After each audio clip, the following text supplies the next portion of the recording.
BBC दुनिया में आज देखिए, गजा को लेकर अपने प्लान पर अड़े ट्रंप। कई देशों की आलोचना के बावजूद अमेरिकी राष्ट्रपति डोनाल्ड ट्रंप ने फिर दोहराई गजा पर अमेरिकी कंट्रोल की बात। कहा, लड़ाई रोकने के बाद गजा को अमेरिका के हवाले कर देगा इसराइल। स्वागत है आपका बीबीसी दुनिया में। मैं हूं सारिका सिंह। जानेंगे ट्रंप के बयान के बाद इजरायली सरकार ने सेना को दिया क्या आदेश, लेकिन पहले हेडलाइंस। अगर सार्वजनिक स्थान पर किया नाजी सलूट तो हो सकती है 1 साल की जेल। ऑस्ट्रेलिया में पारित हुआ नफरत रोकने वाला कानून। हाल के दिनों में यहूदी विरोधी हमलों में बढ़ोतरी के बाद उठाया गया यह कदम। बांग्लादेश में प्रदर्शनकारियों ने जलाया पूर्व प्रधानमंत्री शेख हसीना के पिता शेख मुजीबुर रहमान का घर। 1971 के बांग्लादेश मुक्ति संग्राम के नायक माने जाते रहे शेख मुजीब। शेख हसीना की पार्टी के स्टूडेंट विंग के उस कार्यक्रम के खिलाफ थे ये लोग जिसे ऑनलाइन संबोधित करने वाली थी शेख हसीना। अफ्रीकी देश डेमोक्रेटिक रिपब्लिक ऑफ कॉन्गो के पूर्वी शहर गोमा पर कब्जे के 1 हफ्ता पूरा होने पर रवांडा समर्थित M23 विद्रोहियों ने किया शक्ति प्रदर्शन। चीन के AI मॉडल डीपसीक की कामयाबी से दुनिया हैरान, मगर टेक्नोलॉजी के कई और फील्ड्स में भी कैसे दुनिया में सबसे आगे खड़ा नजर आ रहा है चीन। कैसे हासिल किया उसने ये मुकाम, दिखाएंगे स्पेशल रिपोर्ट। अब तक का सबसे गर्म जनवरी रहा पिछला महीना। यूरोपीय वैज्ञानिकों ने जताई हैरानी। इस बार थी तापमान घटने की उम्मीद, मगर साल दर साल हर महीने टूट रहे ज्यादा तापमान के रिकॉर्ड। ग्लोबल वार्मिंग को लेकर बड़ी फिक्र। डोनाल्ड ट्रंप जब से दूसरी बार अमेरिका के राष्ट्रपति बने हैं, तब से उनके बयान और फैसले पूरी दुनिया में हलचल मचा रहे हैं। जैसे कि गजा को अपने कब्जे में लेकर मिडिल ईस्ट की सबसे खूबसूरत जगह बनाने की योजना। इस योजना से इजराइल तो खुश है, लेकिन गजा के लोग फिक्रमंद हैं। अमेरिका के सहयोगी देशों ने भी खुलकर नाराजगी जाहिर की है। कुछ वक्त के लिए ऐसा लगा कि अमेरिकी सरकार ट्रंप के बयान पर सफाई दे रही है, लेकिन फिर ट्रंप ने दोबारा यही बात कही है और ये भी कहा है कि उसे वो अंजाम देंगे कैसे, दिखाएंगे कवर स्टोरी में। अमेरिका के राष्ट्रपति डोनाल्ड ट्रंप ने गजा पर अमेरिकी नियंत्रण और लाखों फलस्तीनियों को दूसरी जगह बसाने की जो योजना रखी है, उसकी दुनिया भर में आलोचना हो रही है। मगर उन्होंने अमेरिकी संसद में आज जो भाषण दिया, उसमें भी इस योजना को दोहराया। इससे पहले ट्रंप ने सोशल मीडिया पर लिखा कि जैसे ही इजराइल लड़ाई खत्म करेगा, वो इसे अमेरिका को सौंप देगा। उन्होंने कहा कि वहां से लोगों को आसपास के खूबसूरत जगहों पर नए और आधुनिक घरों में बसाया जाएगा, जहां वो आज़ाद और खुश रहेंगे। ट्रंप ने यह भी कहा कि इस काम में अमेरिकी सैनिकों की जरूरत नहीं पड़ेगी और पूरे मध्य पूर्व में स्थिरता आएगी। हालांकि उन्होंने ये नहीं बताया कि यह सब किया कैसे जाएगा। इससे पहले भी अमेरिकी राष्ट्रपति ने कहा था कि गजा के लोगों को हमेशा के लिए वहां से हटा दिया जाएगा, लेकिन फिर अमेरिकी प्रशासन ने साफ करने की कोशिश की थी कि ट्रंप हमेशा के लिए गजा के लोगों को वहां से नहीं हटाना चाहते। पत्रकारों से बातचीत के दौरान व्हाइट हाउस के प्रेस सेक्रेटरी ने कहा था कि डोनाल्ड ट्रंप ने गजा के लोगों को सिर्फ कुछ वक्त के लिए कहीं और बसाने की बात कही थी। मैं ये पुष्टि कर सकती हूँ कि राष्ट्रपति गजा के पुनर्निर्माण और वहाँ रहने वाले लोगों को अस्थायी रूप से कहीं और बसाने के लिए प्रतिबद्ध हैं, क्योंकि जैसा मैंने आपको बार बार बताया, वो जगह तबाह हो चुकी है। वहाँ न पानी है न बिजली। राष्ट्रपति चाहते हैं कि ये लोग शांति से रह पाएं। वहीं अमेरिका के विदेश मंत्री मार्को रूबियो ने कहा है कि राष्ट्रपति ट्रंप ने किसी बैर की वजह से ये योजना नहीं रखी थी। हालांकि ट्रंप के इस प्रस्ताव को अमेरिका के प्रमुख सहयोगियों के साथ साथ मिस्र और जॉर्डन समेत मध्य पूर्व के बाकी देशों ने सिरे से खारिज कर दिया। हमास ने तो इसे फलस्तीनियों के नस्लीय संहार की योजना बताया। संयुक्त राष्ट्र के महासचिव एंटोनियो गुटेरेस ने भी इसकी आलोचना की और कहा कि ये जरूरी है कि किसी भी किस्म का जातीय संहार ना हो। और ट्रंप के बयान के बाद इजरायली सरकार भी हरकत में आई। इजरायली रक्षा मंत्री इजराइल काट्ज ने सेना को निर्देश दिया कि वो ऐसी योजना पर काम करें जिसके तहत फलस्तीनी अपनी मर्जी से गजा छोड़कर जाएं। लेकिन क्या बार बार विस्थापित हो रहे गजा के लोग अपनी जमीन छोड़कर जाना चाहेंगे? जानकारी दे रही हैं यरूशलेम से बीबीसी संवाददाता जो इनवर्ट। उन्होंने इस्राएली सेना को निर्देश दिया है कि वो गजा के लोगों को वहां से जाने देने के लिए योजना पर काम करना शुरू करें। उनके बयान में ज्यादा जानकारी नहीं है, जैसे कि उसमें इसका कोई जिक्र नहीं है कि वो कैसे जाएंगे या क्या उन्हें फिर वापस आने दिया जाएगा। पर इसमें ये बात जरूर है कि वो फलस्तीनियों को विकल्प देना चाहते हैं और इस बयान को इसी तरह से जारी किया गया है कि उन्हें एक तरह से अधिकार दिया जा रहा है। और इजराइल हमास युद्ध की वजह से विस्थापित हुए लोग युद्ध विराम के बाद वापस घर लौट रहे हैं। लेकिन ये सफर क्या उनके लिए एक अनिश्चित भविष्य की शुरुआत है? अभी भी अंतर्राष्ट्रीय न्यूज संगठनों को स्वतंत्र रूप से गजा में रिपोर्टिंग की इजाजत नहीं है। इसीलिए बीबीसी संवाददाता लूसी विलियमसन ने यरूशलेम से ये रिपोर्ट भेजी है। जिसे डोनाल्ड ट्रंप भविष्य में मध्य पूर्व की सबसे खूबसूरत जगह बनाना चाहते हैं। गज़ावासियों के लिए वो पहले से एक ऐसी खूबसूरत जगह थी जहां उन्होंने अपना घर और जिंदगी बसाई थी, मगर 15 महीनों की जंग के दौरान इसराइल के गिराए बमों ने उसे तबाह कर दिया। युद्ध विराम के बाद 5 लाख से ज्यादा लोग उत्तरी गजा में अपने घर लौट चुके हैं। अमेरिकी राष्ट्रपति की कल्पना और अपने घरों की हकीकत का वो मजबूती से सामना कर रहे हैं। मेरे लिए ना तो ट्रंप मायने रखते हैं ना कोई और। गजा में हमारे घरों को तबाह करने में इसराइल की मदद करने के बाद अब वो कह रहे हैं कि ये तबाह हो चुका है और हमें यहाँ से जाना होगा। हम मलबे को हटाएंगे और यहीं रहेंगे, चाहे उन्हें ये रास आए या नहीं। युद्ध विराम के बाद अब गजा में पहले से ज्यादा मदद पहुंच रही है। ज्यादा फोकस खाने पर है। संयुक्त राष्ट्र का कहना है कि 20 लाख लोग पेट भरने के लिए पूरी तरह मदद पर निर्भर हैं, मगर उत्तरी गजा में रहने की जगह न होने के कारण हजारों लोग फिर से दक्षिण की ओर जाने लगे हैं। युद्ध रुकने के बाद भी यहाँ हालात खतरनाक हैं। टेंट्स की भारी कमी है। ताइफ का परिवार बेत हनून की एक इमारत में रहता था जो जंग के दौरान जमींदोज हो चुकी है। हम खुद से एक आशियाना बनाने की कोशिश कर रहे हैं। हम लोग बारिश में भीगने से परेशान हैं। मैं सभी चीज़ों के लिए फिक्रमंद हूँ, मगर मैं अपनी ही ज़मीन पर रहना, जीना और मरना चाहती हूँ, चाहे फिर टेंट में ही रहना पड़े। गजा के कई बाशिंदे पहले वहां रहते थे जहां आज इसराइल है, मगर वो जंग में विस्थापित हो गए थे, जिसके बाद इसराइल एक देश बना था। कई अब भी गजा को स्थायी आशियाना नहीं मानते। उन्हें लगता है कि वो दिन जरूर आएगा जब उनके पास अपने घर जाने का अधिकार होगा। बीबीसी संवाददाता लूसी विलियमसन की रिपोर्ट। और राष्ट्रपति पद संभालने के बाद ट्रंप के फैसले और बयानों से हलचल मध्य पूर्व के अलावा खुद अमेरिका में भी है। अमेरिका में अब महिला वर्ग के खेलों में ट्रांसजेंडर्स के हिस्सा लेने पर रोक लग गई है। आपको याद होगा, डोनाल्ड ट्रंप ने राष्ट्रपति पद की शपथ लेते हुए कहा था कि अब अमेरिका में 2 ही जेंडर होंगे, महिला और पुरुष। अब उस पर अमल होने भी लगा है। उनके इस फैसले का असर साल 2028 में लॉस एंजलिस में होने वाले ओलंपिक खेलों पर भी दिखेगा, क्योंकि ट्रंप का कहना है कि इस ओलंपिक में ट्रांसजेंडर खिलाड़ियों को वीजा नहीं मिलेगा। Under the Trump administration, we will defend the proud tradition of female athletes, and we will not allow men to beat up, injure, and cheat our women and our girls. From now on, women's sports will be only for women. America के इस फैसले पर अब तक international Olympic committee की प्रतिक्रिया नहीं आई है। बाइडेन के राष्ट्रपति रहते ट्रांसजेंडर्स के मसले पर अमेरिकी सरकार का जो रुख रहा था, उसके बारे में ट्रंप अपने चुनावी अभियान में काफी हमलावर रहे थे। इस पर और जानकारी दे रहे हैं बीबीसी संवाददाता Peter Bhoj. Is Donald Trump making good on his election promises, often repeated election promises? क्या डोनाल्ड ट्रंप चुनाव के दौरान किए गए वादों को पूरा कर रहे हैं? वो चुनाव के दौरान अक्सर कहते थे कि महिला खेलों से पुरुषों को बाहर कर देना चाहिए। अब इस बारे में सरकारी आदेश भी आ गया है, जिससे ट्रांसजेंडर फीमेल्स महिलाओं के खेलों में हिस्सा नहीं ले पाएंगी। इस ऑर्डर के मुताबिक महिलाओं और पुरुषों में अंतर होता है। यह आदेश 1978 के उस कानून पर आधारित है जिसका नाम है टाइटल 9। इस कानून के तहत सरकार के फंड किए गए एजुकेशनल प्रोग्राम में लिंग के आधार पर होने वाले भेदभाव को रोका जाता है। इसके तहत उन स्कूल, कॉलेज या यूनिवर्सिटीज को मिलने वाला पैसा रोका जा सकता है जो इन नियमों को नहीं मानते हैं, और इन संस्थानों को चलाए रखने के लिए सरकारी फंडिंग जरूरी है। And of course, this kind of funding, national funding, is crucial for these schools and colleges just to continue with their work. Bharat के पड़ोसी देश बांग्लादेश में एक बार फिर हंगामा हुआ है। बीती रात देश के संस्थापक और पूर्व राष्ट्रपति शेख मुजीबुर रहमान के आवास पर प्रदर्शनकारियों ने हमला कर दिया था।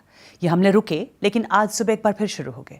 शेख मुजीबुर रहमान के आवास धनमोंडी 32 पर हमले हुए और उसके साथ ही शेख हसीना के आवास सुधा सदन और आवामी लीग के अलग अलग नेताओं के घर पर भी प्रदर्शनकारियों के निशाने पर आए ये घर। पिछले साल हुए हंगामे के बाद बांग्लादेश में हमले और प्रदर्शन एक बार फिर क्यों शुरू हुए हैं, बता रहे हैं बीबीसी संवाददाता मोहम्मद जाहिद हसन। प्रदर्शनकारियों की गुस्साई भीड़ ने ढाका के धानमोंडी रोड 32 पर मौजूद बांग्लादेश के संस्थापक राष्ट्रपति शेख मुजीबुर रहमान के घर पर हमला कर दिया। हालांकि प्रदर्शनकारियों का ये रूप बुधवार रात से ही देखने को मिल रहा है। वो शेख हसीना की उस घोषणा से नाराज हैं जिसमें उन्होंने बांग्लादेश के छात्रों को संबोधित करने की बात कही थी। प्रदर्शनकारी एक वक्त तो बुलडोजर लेकर पहुंच गए थे ताकि इस इमारत को गिराया जा सके। प्रदर्शनकारियों ने तानाशाही, फांसीवाद और अवामी लीग के खिलाफ नारे लगाए, लेकिन यहाँ यानी धानमोंडी में भारत के खिलाफ कोई नारे नहीं लगाए गए हैं। प्रदर्शनकारियों में से कुछ ने आवास में घुसकर तोड़फोड़ की। इसमें धानमोंडी में ही मौजूद शेख हसीना का आवास भी शामिल है। प्रदर्शनकारियों ने इमारत को आग के हवाले भी कर दिया। आज भी नए हमले देखे जा रहे हैं। ताजा अपडेट के मुताबिक नोआखाली में पूर्व मंत्री ओबैदुल कादिर के घर पे भी तोड़फोड़ की गई है। स्टूडेंट मूवमेंट अगेंस्ट डिस्क्रिमिनेशन ने प्रदर्शनकारियों को फेसबुक पोस्ट के जरिए इस तोड़फोड़ में शामिल होने की अपील की थी। ऐसे ही हमले खुलना, चट्टोग्राम, सिलहेट और रंगपुर जैसे दूसरे शहरों में भी देखे जा रहे हैं। इन शहरों में अवामी लीग के नेताओं के घर और शेख मुजीब की पेंटिंग्स को क्षति पहुंचाई गई। ढाका के अलावा सिलहट, राजशशी, रंगलूर की भी अलग अलग यूनिवर्सिटी से कुछ ऐसी घटनाएं सामने आई हैं। जैसे राजशाही यूनिवर्सिटी में 4 स्टूडेंट हॉल की नेम प्लेट्स बदल दी गईं। वहीं एक महिला छात्रावास में झड़प की खबर भी सामने आई है। दरअसल हॉल के नाम शेख परिवार के अलग अलग सदस्यों के नाम पर रखे गए थे। पूर्व प्रधानमंत्री शेख हसीना ने इन हमलों की ये कहते हुए निंदा की है कि वो इमारतों को नष्ट कर सकते हैं लेकिन इतिहास को नहीं मिटा सकते। लेकिन अब तक यहाँ की अंतरिम सरकार की तरफ से कोई आधिकारिक बयान सामने नहीं आया है। हालांकि सरकार के एक सलाहकार महफिज आलम ने अपने वेरीफाइड फेसबुक पेज पर इससे संबंधित एक पोस्ट जरूर किया है जिसमें लिखा है कि गुस्सा, आक्रोश, नफरत ये नकारात्मक ऊर्जाएं हैं। देशव्यापी प्रदर्शनों के बाद हमें उन ऊर्जाओं को सकारात्मक ऊर्जा में तब्दील करने का मौका मिला था और वो मौका अभी भी खोया नहीं है। बीते साल जुलाई और अगस्त में बांग्लादेश में छात्रों ने शेख हसीना सरकार के खिलाफ प्रदर्शन किए थे। इस दौरान छात्रों की मौत के बाद प्रदर्शन तेज हुए और हालात इतने बिगड़े कि शेख हसीना को प्रधानमंत्री पद और बांग्लादेश दोनों को छोड़कर भारत जाना पड़ा। अभी नोबेल पुरस्कार विजेता मोहम्मद यूनुस के नेतृत्व में अंतरिम सरकार बांग्लादेश का कामकाज संभाल रही है। और आज आप सुनते हैं डीप सीक, टिकटॉक, कैपकट, शीन, टेमो, BYD, DJI, चाइनीज टेक्नोलॉजी से जुड़े ये नाम हर जगह छाए हुए हैं। लेकिन ये सब हुआ कैसे? कैसे चीन ने टेक्नोलॉजी से जुड़े कुछ मामलों में कई देशों को पीछे छोड़ दिया? दरअसल ये हुआ चीन के एक प्रोजेक्ट के तहत जिसका नाम था मेड इन चाइना 2025। 10 साल पहले चीन ने ये प्लान बनाया था, जब उसने तय किया कि वो सिर्फ दुनिया की फैक्ट्री के तौर पर नहीं जाना जाएगा बल्कि तकनीक के लिए भी जाना जाएगा। चीन ने कैसे बढ़ाया तकनीक के मामले में अपना दबदबा उसके बाद? देखिए BBC संवाददाता जो टाइडी की रिपोर्ट। चीन के AI चैटबॉट डीप सीक ने दुनिया भर में खलबली मचा दी, पर ये एक बड़े ट्रेंड का हिस्सा है।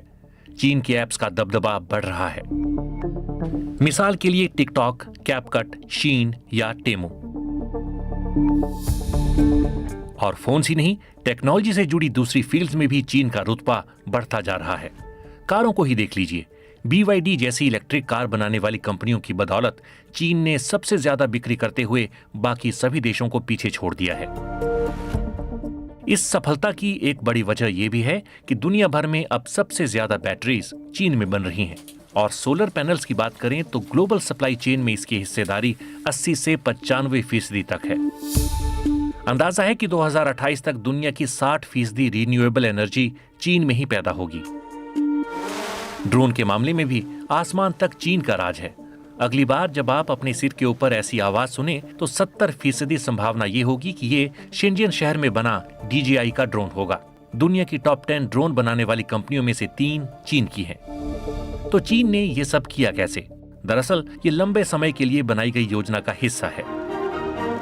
2015 में चीन की सरकार ने मेड इन चाइना 2025 के नाम से एक महत्वाकांक्षी प्रोजेक्ट की शुरुआत की थी। वो दुनिया के लिए सस्ती चीजें बनाने वाली फैक्ट्री से बढ़कर तकनीक के मामले में ग्लोबल टेक लीडर बनना चाहता था, जिसे मॉडर्न टेक की सप्लाई चेन के लिए जाना जाए। मेरे हिसाब से मेड इन चाइना 2025 काफी हद तक सफल रहा। जहां कई उद्योगों में चीन लगातार आगे बढ़ रहा है, वहीं कई इंडस्ट्रीज में तो वो सबसे आगे है। चीन ने 10 टेक्नोलॉजीज में बड़े टारगेट रखे थे और इसके लिए 250 छोटे लक्ष्य रखे थे। साउथ चाइना मॉर्निंग पोस्ट के मुताबिक इनमें से 86% हासिल कर लिए गए हैं। कई और विश्लेषकों ने भी मेड इन चाइना 2025 को सफल बताया है। तो चीन ने ये कैसे कर दिखाया? जो काम चीन अच्छी खासी हद तक कर पाया है या कुछ की नज़र में बहुत अच्छे से कर पाया है, वो है सरकार की मदद से चलने वाला पूंजीवादी सिस्टम। इसके तहत सरकार एक रिसर्च एजेंडा तैयार करती है और एक फंडिंग एजेंडा रखती है ताकि विदेशी रिसर्चर्स चीन में रहने का सोचें या वो कम से कम चीनी कंपनियों के साथ अपने आइडियाज साझा करें। यूएस कांग्रेस के रिसर्च के मुताबिक चीन की सरकार ने रिसर्च एंड डेवलपमेंट और विदेशी कंपनियों को खरीदने के लिए 15 खरब डॉलर जुटाने या खर्च करने की योजना बनाई है। साथ ही अमेरिका और उसके सहयोगियों ने चीन पर हैकिंग के जरिए अमेरिकी एयरक्राफ्ट कंपनियों और कुछ दूसरों की इंटेलेक्चुअल प्रॉपर्टी की चोरी करने का आरोप लगाया है। चीन ने हमेशा इससे इनकार किया है, पर चीन 2025 के अपने सभी लक्ष्य हासिल करने में कामयाब नहीं हुआ। वो चिप बनाने में कई देशों से अभी भी बहुत साल पीछे है। प्रतिबंधों के कारण इसमें उसकी रफ्तार और धीमी पड़ गई है। साथ ही अमेरिकी सरकार और प्राइवेट कंपनियां इस मामले में आगे रहने के लिए सैकड़ों अरब डॉलर खर्च कर रही हैं। जर्मनी और जापान जैसे देशों ने भी मुकाबले के लिए नई योजनाएं शुरू कर दी हैं, पर इसमें कोई शक नहीं कि बड़ी इच्छाओं, भरे हुए खजाने और भरपूर धैर्य के साथ चीन एक हाईटेक लीडर बनकर उभर चुका है। और लंदन के जू में 33 नए फ्रॉगलेट यानी मेंढक के बच्चे आए हैं। ये सदर्न डार्विन फ्रॉग्स फंगस से होने वाली बीमारी की वजह से विलुप्त होने की कगार पर पहुंच गए थे, लेकिन फिर इन्हें 11,000 किलोमीटर दूर लंदन के जू में पहुंचाया गया। देखिए बीबीसी संवाददाता बेन स्कोफील्ड की ये रिपोर्ट।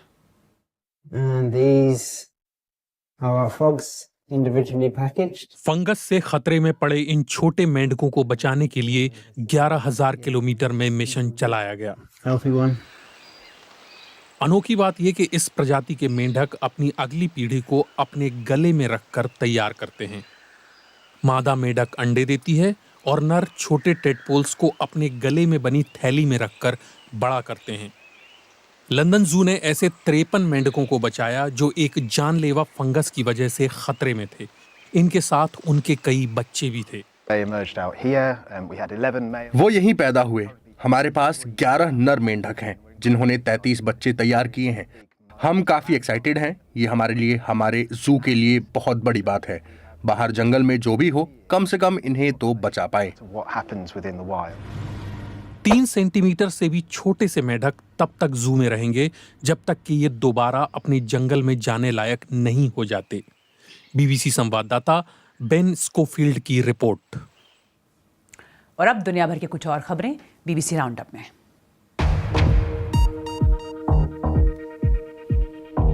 पनामा कैनाल का प्रबंधन देखने वाली पनामा कैनाल अथॉरिटी ने कहा है कि उसने अपनी फीस में कोई बदलाव नहीं किया है।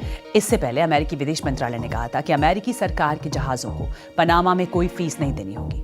पिछले दिनों डोनाल्ड ट्रंप ने धमकी दी थी कि वो इस नहर का कंट्रोल अमेरिका के हाथ में लेना चाहते हैं।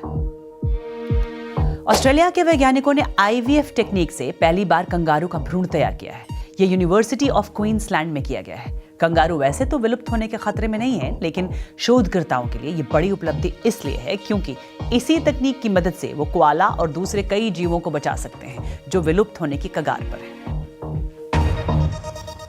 और अब दिखाते हैं आपको एक साथ 1500 डॉल्फिन्स का ये झुंड जो नजर आया अमेरिका के कैलिफोर्निया में कार्मेल बे में, जहां ये नजारा दिखा जिसने ड्रोन कैमरे से फिल्माया गया है। आमतौर पर ये डॉल्फिन्स 10 से 30 के झुंड में तैरती हैं। और आप मुझे फीडबैक दे सकते हैं। एक्स पर मेरा हैंडल है @BBC Sarika।